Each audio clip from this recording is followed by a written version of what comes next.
ومن فطر فیہ صائما کان مغفرۃ لذنوبہ، جس نے روزہ دار کا روزہ افطار کروایا۔ اللہ کے محبوب فرماتے ہیں کہ ایک تو خود روزہ رکھا، اور دوسری سعادت یہ ہے کہ ماہ صیام میں روزہ دار کا روزہ افطار کروایا۔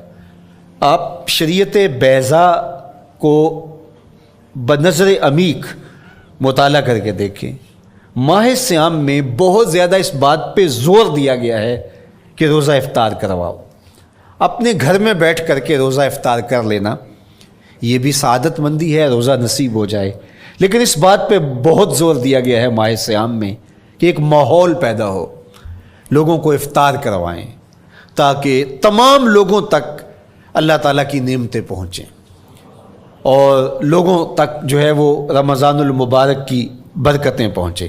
تو ارشاد فرمایا ومن فطر فیہ صائما، جس نے روزے دار کا روزہ افطار کروایا، کان مغفرۃ لذنوبہ، تو وہ افطار کروانے والوں کے گناہوں کی بخشش کا ذریعہ بن جائے گا۔ یہ افطاری گناہوں کی مغفرت کا سبب بن جائے گی۔ وَعِتْقَ رَقْبَتِهِ مِنَ النَّارِ، اور آتش دوزخ سے گردن کی آزادی کا مجدہ جاں فضا بن جائے گا یہ امر کہ اس نے کسی کا روزہ افطار کروایا۔ وَقَانَ لَهُ مِثْلُ أَجْرِهِ مِنْ غَيْرِ أَنْ يَنْقُصَ مِنْ أَجْرِهِ شَيْءٌ، اور روزہ افطار کروانے والے کو روزہ رکھنے والے جتنا اجر ہی دیا جائے گا، لیکن روزہ رکھنے والے کے اجر میں بھی کوئی کمی نہیں واقع ہوگی۔ جتنا اس نے سارے دن کی بھوک اور پیاس کاٹ کر کے تکلیف اٹھا کر کے روزہ رکھا، جس نے شام کو اس کو افطار کر دیا اتنا ہی ثواب اس کو عطا کر دیا جائے گا، اس کا اجر کم کیے بغیر۔ اللہ اکبر! یہ امت کے لیے اللہ نے کیا پیکج دیا ہے، کیا کرم نوازیاں ہیں اس امت کے لیے۔ آقا کریم نے ارشاد فرمایا ایک شخص صبح سے لے کے ظہر تک مزدوری کرتا ہے، اس کو ایک قیراط دیا جاتا ہے، اور ایک شخص ظہر سے لے کر عصر تک مزدوری کرتا ہے، اس کو بھی ایک قیراط دیا جاتا ہے، اور ایک عصر سے لے کر مغرب تک مزدوری کرتا ہے، اس کو 2 قیراط دیے جاتے ہیں۔ فرمایا پہلی مثال یہود کی ہے، دوسری مثال نصارہ کی ہے، اور تیسری مثال میری امت کی ہے۔ یہودیوں نے اور عیسائیوں نے اس پہ اعتراض کیا کہ ہمارا اجر کیوں تھوڑا ہے، تو میرے اور آپ کے آقا و مولا نے فرمایا تمہارا تھوڑا نہیں، ہمارا زیادہ ہے۔ آج کل اگر 1000 روپیہ مزدوری چلتی ہو مزدور کی، تو کوئی شخص صبح سے شام تک ایک شخص سے مزدوری کروائے اور 1000 روپیہ دے دے، اور دوپہر کو اڈے سے جا کے ایک مزدور اور لے آئے اور شام کو اس کو بھی 1000 روپیہ دے آئے، اور ایک شخص کو عصر کے وقت لائے اس کو 2000 روپیہ دے دے، تو 1000 والا کہے کہ میرے سے زیادتی ہوئی ہے، تو اس سے زیادتی تو نہیں ہوئی، اسے تو پوری مزدوری دی گئی ہے، اب اس پہ مہربانی ہوئی ہے، اس پہ رحمت ہوئی ہے۔ تو کہا یہود اور نصارہ کی یہ مثال ہے، ایک صبح سے ظہر تک مزدوری کرے اس کو 1 قیراط، ایک ظہر سے عصر تک مزدوری کرے اس کو بھی 1 قیراط، اور تیسرا بہت تھوڑا وقت عصر سے مغرب تک مزدوری کرے اس کو 2 قیراط۔ کہا یہ امت محمدیہ علی صاحب الصلوات کو دیا گیا نور ہے۔ تو ایک شخص نے سویر سے لے کر شام تک روزہ رکھا، بھوک کاٹی، پیاس کاٹی، سخت شدت کی گرمی سہی، اور ایک شخص نے شام کے وقت اس کو روزہ افطار کروا دیا۔ اور سنو حضور علیہ الصلوۃ والسلام کا فرمان، جب حضور نے فرمایا کہ اس کو پورا اجر ملے گا پہلے کے اجر کو کم کیے بغیر، تو صحابہ کا تو دل تڑپنے لگا کہ یہ کتنی بڑی بات ہے۔ اب آپ جانتے ہیں کہ یہ زمانہ ایسی معاشی خوشحالیوں کا نہیں تھا، لوگوں کے پاس تو نان شبینہ بھی میسر نہیں ہوتا تھا، تو صحابہ نے جو سوال کیا، قالوا یا رسول اللہ صلی اللہ علیہ وسلم، انہوں نے کہا اے اللہ کے پیارے رسول صلی اللہ علیہ وسلم، لیسا کلنا یجد ما یفطر الصائم، ہم میں سے تو ہر بندہ یہ طاقت نہیں رکھتا کہ روزہ دار کو روزہ افطار کروا دے، تو یہ اتنی بڑی سعادت، تو یہ تو پھر اہل زر ہی یہ سعادت حاصل کر پاتے ہیں، ہمارے جیسے لوگ تو پھر جو مال و دولت نہیں رکھتے تو وہ تو پھر یہ سعادت نہیں حاصل کر پائیں گے۔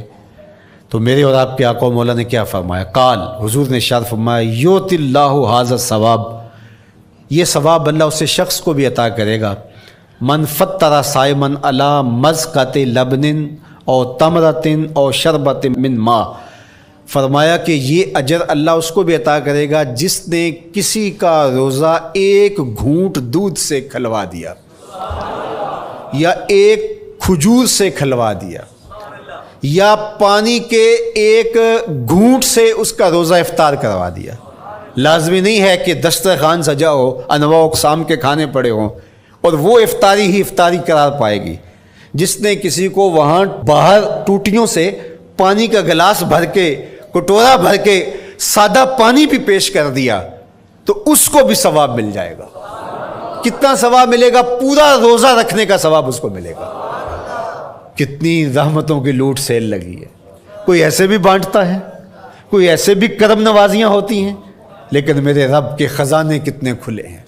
میں نے مدینہ المنورہ میں ایک شخص کو دیکھا کہ وہ روزے کے وقت وہاں سے ہی گلاس لیتا اور زمزم سے بھرتا اور روزہ داروں کے آگے رکھتا چلا جاتا، اور روزانہ اس کا یہ عمل ہوتا۔ نماز عصر کے بعد شروع ہوتا، جتنی اس کی پہنچ ہوتی ہر ایک کے آگے رکھتا چلا جاتا۔ پانی بھی وہاں سے لیا، گلاس بھی وہاں سے لیا۔ اللہ اکبر! فرمایا دودھ کا ایک گھونٹ یا پانی کا ایک گلاس یا ایک کھجور اس نے کسی کو پیش کی اور اس نے اس سے روزہ کھولا۔ اللہ کے محبوب فرماتے ہیں پہلے کے اجر میں بغیر کسی کمی کے اس کو پورا ثواب روزے کا نصیب ہوگا۔ اللہ اکبر! اب سنو، پھر حضور نے ارشاد فرمایا ومن اشبع صائمن، اور جس نے صحیح اہتمام کے ساتھ روزے دار کو اچھا کھانا کھلایا، اچھی پرتکلف افطاری دی، سقاہ اللہ من الحوض شربتا لا یظمأ حتی یدخل الجنہ، اس کو حوض کوثر سے ایسا جام ملے گا کہ اس کو کبھی پیاس نہیں ملے گی یہاں تک کہ جنت میں چلا جائے گا۔ اللہ اکبر! اس کو کوثر کے جام نصیب ہوں گے حشر کی گرمی میں۔ اور آپ کو معلوم ہے، علماء سے آپ نے بارہا سنا ہوگا کہ جام کوثر جس نے ایک بار پی لیا پھر 50,000 سال کے دن میں اس کو دوبارہ پیاس نہیں لگے گی۔ یہ جام کوثر کی خصوصیت ہے۔ فرمایا وَهُوَ شَهْرٌ أَوَّلُهُ رَحْمَةٌ، یہ وہ مہینہ ہے جس کے پہلے 10 دن رحمت ہیں اور اس کا درمیانی عشرہ مغفرت ہے، وَآخِرُهُ عِتْقٌ مِّنَ النَّارِ، اور اس کا آخری عشرہ جو ہے وہ آتش دوزخ سے نجات کا ضامن ہے۔ فَاسْتَكْثِرُوا فِيهِ مِنْ 4 خِصَالٍ، کہا کہ 4 کام اس مہینے میں کثرت کے ساتھ کرو۔ خصلتان ترضون بہما ربکم، 2 کام تو وہ ہے جس سے تم اپنے رب کو راضی کرو گے۔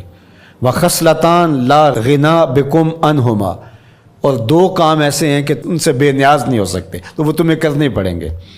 اما الخصلتان اللتان ترضون بہما ربکم، وہ 2 خصلتیں، 2 کام جن کے ذریعے سے تم اپنے رب کو راضی کر سکو۔ فشہادۃ اللہ الہ الا اللہ، وہ گواہی دینا ہے لا الہ الا اللہ، وتستغفرونہ، اور تم کثرت سے استغفار کرو، اللہ سے بخشش مانگو۔ یہ 2 کام تم نے کرنے ہیں۔ وَأَمَّا الْخَصْلَتَانِ اللَّتَانِ لَا غِنَىٰ بِكُمْ عَنْهُمَا، اور وہ چیزیں جن کے بغیر تمہیں چارہ نہیں ہے۔ فَتَسْأَلُونَ الْجَنَّةَ وَتَعُوذُونَ مِنَ النَّارِ، اللہ سے جنت طلب کرو اور دوزخ سے پناہ مانگو۔ تو یہ 2 کام جو تمہاری ضرورت ہے تم اس مہینے میں کثرت کے ساتھ کرو۔ تو یہ مہینہ رحمتوں کی لوٹ سیل کا مہینہ ہے، یہ کرم نوازیوں کے امٹتے ہوئے دھارے ہیں، یہ سیل رحمت ہے جو کہ من کی سیرابی کا سبب اور ذریعہ ہے۔ خوش نصیب ہیں جو ماہ صیام کو خوبصورتی کے ساتھ بسر کرتے ہیں، اس کے آنے سے پہلے استقبال کرتے ہیں، گھروں میں صفائی کریں، اہتمام کریں، مساجد میں اہتمام کریں، تاکہ بچوں میں یہ شوق پیدا ہو کہ ماہ صیام آ رہا ہے۔ جب ہم بچے تھے تو ہمارے والدین رمضان المبارک سے قبل ہی رمضان المبارک کی تیاریاں شروع کر دیا کرتے تھے۔ اس وقت گھر میں شربت تیار ہوا کرتے تھے گڑ کے، اور وہ پہلے ہی مائیں گھر میں تیاری کرنا شروع کر دیا کرتی تھی۔ ایک شوق پیدا کرنا مقصود ہوتا ہے۔ تو کچھ چیزیں ایسی ہیں کہ آرڈر لکھیں اور 1 سیکنڈ میں گھر پہنچ جائے، لیکن کچھ چیزیں یہ جو ہے وہ تیار کرنی چاہیے، شوق پیدا ہو، گھروں کے اندر ماؤں کو چاہیے کہ افطاری کو اہتمام کے ساتھ تیار کریں تاکہ بچوں کو شوق پیدا ہو اور یہ ایک ماحول پیدا ہو، قرآن مجید کی تلاوت کا ماحول پیدا ہو، جاگنے سونے کے جو ہے وہ شیڈول مرتب کیے جائیں، مساجد کی آبادی کا سامان کیا جائے۔ پچھلے سال تو بڑا اداس رمضان گزرا، اس لیے کہ کرونا کے حوالے سے جس طرح ملکی حالات تھے وہ آپ کے سامنے تھے۔ اس مرتبہ الحمدللہ اس طرح کے حالات نہیں ہوں گے، کچھ SOPs کو آپ کو فالو کرنا ہوگا، لیکن مسجدوں کی انشاءاللہ رونقیں بحال رہیں گی، اور صلاۃ التراویح اور سحر و افطار کے لمحے، نوافل، تسبیحات، اذکار، نمازوں میں 5 گانہ حاضریاں، یہ کیسا خوبصورت ماحول ہوتا ہے، رحمتیں برس رہی ہوتی ہیں، انوار اتر رہے ہوتے ہیں، اور وہ کیا خوبصورت لمحے ہوتے ہیں اور کیا گھڑیاں ہوتی ہیں۔